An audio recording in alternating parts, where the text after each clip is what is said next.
In an interview with Charlie Rosen for ESPN.com, Phil Jackson was critical of former Knicks J.R. Smith and Iman Shumpert. Jackson says of Smith, he was supposed to carry the scoring load for the second unit, and he wasn't doing the job. I also said that because of his unacceptable behavior, he had 2 strikes against him with this team. He didn't really respond. He's a very sensitive guy with his big doe eyes. He looked like he was going to tear up, but he finally responded that he was going through some issues with his gal. Jackson added the following on Shumpert. I like Shump, but he has a very loud, big personality. It was difficult for most of the other guys to deal with, especially if things don't go well for him or the team. Now, Jackson traded Smith and Shumpert to the Cavs in January. Stephen A., are these comments by Jackson out of bounds? Without question, they're out of bounds, simply because of the position that he's in, how he preaches about team, how he preaches about loyalty, how he preaches about things staying in-house, and then he goes about the business of contradicting himself. Now, I'm going to preface my comments. I have no relationship with Phil Jackson. I have no desire to have a relationship with Phil Jackson. A matter of fact, it is my hope that he will be out of town and back in L.A. quick, fast, and in a hurry so we can move on with the future of the New York Knicks with somebody who actually wants to be there, as opposed to somebody who just took the money. Not to say that he hasn't made decisions that are going to help the Knicks down the road, but nothing immediate. I just don't think his heart is in it, and that is that. Having said all of that, if I were to ever have a relationship with Phil Jackson, that ship sailed when he wrote the book the last season, following the Lakers 2003-2004 campaign, when he talked about Kobe. Yeah, Kobe's my man. I got love for him. But the fact of the matter is that has nothing to do with it. Because Kobe can get on anybody's damn nerves at a particular moment in time, and that's the way that he is. What you don't do, what you should never do, what even somebody like me who's in the media would never do, is take private comments and private situations involving any player and publicize them. And I'm a media member. Who the hell is Phil Jackson to do that? Phil Jackson was the head coach of the Los Angeles Lakers, retired, and then wrote a book highlighting stuff to admit Kobe was uncoachable. Kobe, was complaining during the Eagle County, Colorado trial. Yep. He was complaining about the plane that he was flying, etc. He was revealing personal things that no coach, present or former, no executive, present or former, has any business, disseminating about a player. So here we are, we fast forward, thinking that the Zen master himself has learned the error of his ways. And it's like 10, 11 years later. And now you talk about J.R. Smith. Do you sit there and say he was difficult and leave it at that? No. Do you say he wasn't for our team? No. You sit there and talk about his big doe eyes, how he's sensitive, and then said he has a problem with his gal. His girl. That's personal. And for Phil Jackson to do that, wrong. To be quite honest with you, not only is it wrong, he comes across as incredibly untrustworthy. And that's sad that a grown man, 70 years of age, can be accused of being untrustworthy in this day and time. It's really sad. As you know, I covered Phil Jackson in the final year with the Bulls in 1998. Talked to him several times. He got mad at me several times because I called him out on some of these type things, because I often in the Chicago Tribune called the Zen master the spin master. This is classic spin master. This is yet another, in this case, bizarre attempt to distract the media and the fans from the fact that he gave away 2 players that helped make the Cavs playoff run to the finals, right? They stole those 2 players because he just gave them away. How can you justify that? So he continues to make these are eloquent but lame excuses for why you keep making these moves or non-moves that are just disastrous. This is more disastrous than anything that went before him with your Knicks. As you keep pointing out, it was just 2 years ago that Mike Woodson had him at 54 wins and a berth to the Eastern Conference semifinals. And now, this is what we get? It's not an accident. And Frank Isola, one of the great NBA reporters for the New York Daily News, wrote a column the other day getting on Carmelo Anthony because Carmelo Anthony hadn't shown up in Vegas to watch the Knicks in the Summer League. Maybe, just maybe, Carmelo Anthony didn't want to show up because he didn't want to be around Phil. I'm just speculating. I have no knowledge of that. But based on this kind of stuff, that's not good. I mean, this is why are you going to bring up J.R. Smith's personal business? For what? I leave you with this. Remember what Don Corleone said to Sonny? Never tell anyone outside the family what you're thinking. Just creates problems. Up next, the rumor on the street was CP3 and DeAndre Jordan had some beef. They say not so much. We'll have the real story on the other side of the break.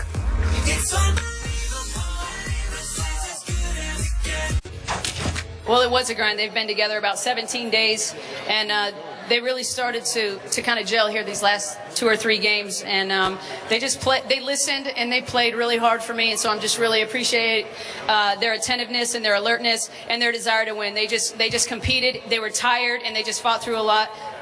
So all the credit really goes to them. Becky Hammon led the Spurs to the Vegas Summer League title last night with a 93-90 win over the Suns. Hammon already made history as the first female head coach in NBA Summer League. The Spurs lost the opener to the Knicks and then reeled off 6 straight victories. Last year, the Spurs made Hammon the first female full-time assistant coach in league history. Could you see Hammon as an NBA head coach, though, Skip? Stephen A. Smith, I'm going to preface this by saying what I'm about to say, I'm not going to say just because it's the right thing to say. I have come to believe with all my heart and soul, watching closely Becky Hammon now for several years, that she is very capable of being a very good head coach in the National Basketball Association. Now, would one owner give her a shot?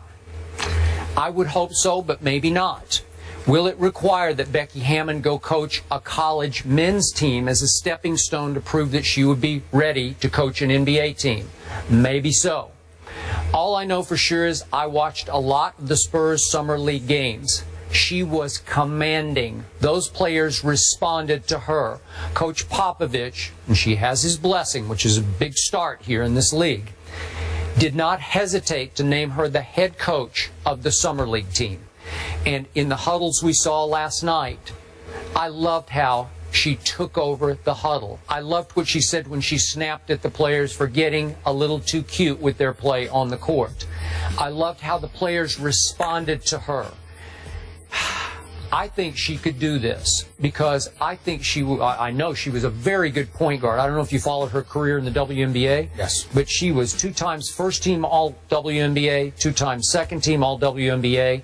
She is second all-time in WNBA three-point makes. She is second all-time in free throw percentage at 89.7. So the 2 things that the Spurs value most, three-point shooting, free throw shooting, she was not good, she was great at.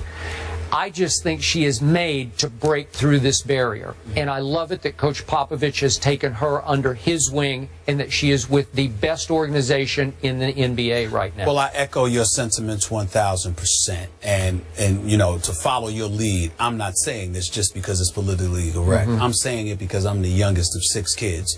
And I have 4 older sisters, and I was raised by 5 women. And so I know the power of women and the kind of influence that they can have. The bottom line is this: you're not asking her to go out there and play against dudes 6'8", 250 and beyond and all of that other stuff, because that's a different debate. But in terms of her acumen, her intellect, her intelligence, her knowledge about the game of basketball, her ability to teach it, to enforce those teachings, and to galvanize the troops that she's been assigned to coach, I don't think there's any question that she could do the job. I will say this, however: the biggest reason I don't have any doubts about her is because of Popovich. He's no nonsense. He's not in the publicity stunts. He could give 2 cents about that. I agree. And I've said this, and I've repeated this, and you know this, Skip, about me. I've repeated this affectionately about Coach Greg Popovich for many years. I think he's one of the biggest phonies you can find, because he's, no matter how acerbic he may come across from time to time with his on-court interviews, I am here to tell you he is one of the nicest, most decent people you will ever encounter. He's just not about about the BS. He's not about nonsense. He's as real as they come. And it's a reason that players love playing for him. You don't hear too many people speaking against him. Even on rare occasions when it happens, it is always flummoxed with respect for the man. They just disagreed with a decision that he made, a la Steven Jackson, you know, in competition with Manu Ginobili or whatever the case may be. But in the end, when you think about the first-class organization, the gold standard that is the San Antonio Spurs, and the face of that organization being somebody like a Greg Popovich, and you couple that with the Tim Duncans, with the Tony Parkers, with the Manu Ginobilis, and the respect, the conspicuous respect that they have and they display for her, and they always have from the time she was a volunteer on the bench to the time that she got hired last August as a full-time assistant.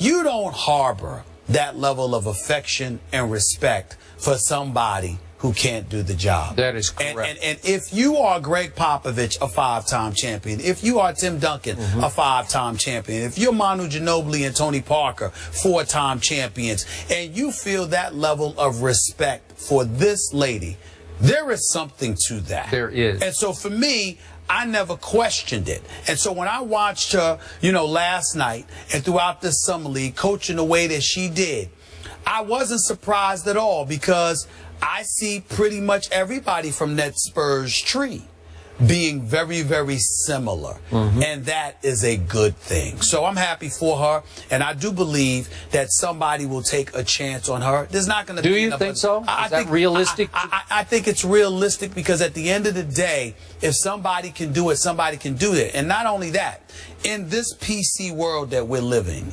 in this day and age, as much as it is to our dismay from time to time, because it might dilute realness or squash realness, and you know, people like myself and Skip, we just don't really care for the most part, because we're going to try to be as real and authentic as we can be, because I ain't changing, I can tell you that much. The bottom line is this: if you have somebody in that position who happens to be a female, you don't have to talk about what's politically correct or what's appropriate or whatever the case may be, when the walking embodiment of it happens to be an authoritative figure. It sort of makes the world easier. Yeah. You understand? Because it forces you to pay attention to something you otherwise wouldn't, because that isn't normal. It's an aberration. So you have to adapt and you have to adjust. And I think it helps us all. So I'm sincerely hopeful that she does get an opportunity. I think that she will.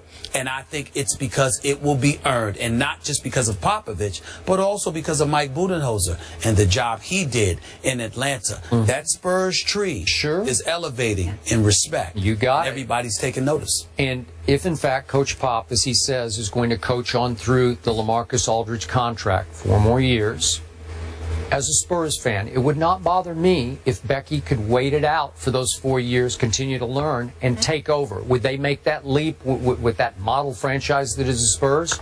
Wouldn't bother me a bit. Yeah. Could be interesting, though. Yeah.